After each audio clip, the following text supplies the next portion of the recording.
Hello बच्चों, let's see this question and the question is incorrect statement is.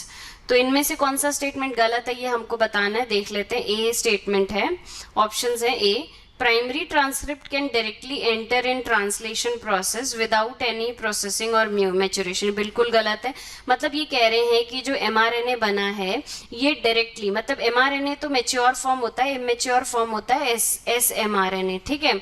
तो ये बोल रहे हैं कि ये एमआरएनए के अंदर बहुत सारे पोस्ट ट्रांसक्रिप्शनल मॉडिफिकेशंस होते हैं, जैसे कि स्प्लाइसिंग है ना, स्प्लाइसिंग हो गया आपका, मिथाइलेशन हो गया, एडिनाइलेशन। ये सब होने के बाद मैच्योर एमआरएनए फिर ये जाके ट्रांसलेशन प्रोसेस में एंटर करता है जहाँ पे प्रोटीन का फॉर्मेशन होता है। पर ये आपसे क्या कह रहा है, ये कह रहा है कि ये डायरेक्टली बिना मॉडिफिकेशन के डायरेक्टली प्रोटीन सिंथेसिस में एंटर हो जाता है इस प्रोसेस में। तो ये बिल्कुल गलत कह रहा है, तो ये स्टेटमेंट आपका गलत है। B option, the product of structural gene may not involve in splicing, बिल्कुल सही है, क्योंकि स्ट्रक्चरल जीन हर बार स्प्लाइसिंग में इन्वॉल्व नहीं होते हैं। C.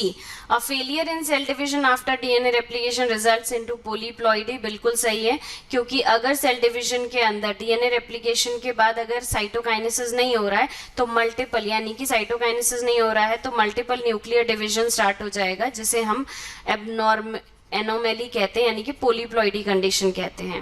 D, the operator region is adjacent to the promoter in most operons, बिल्कुल सही है कि अगर आप ओपेरॉन्स पढ़ेंगे तो वहां पे आप देखेंगे कि ऑपरेटर रीजन के पास जो होता है वो प्रमोटर रीजन होता है, तो ये भी सही है।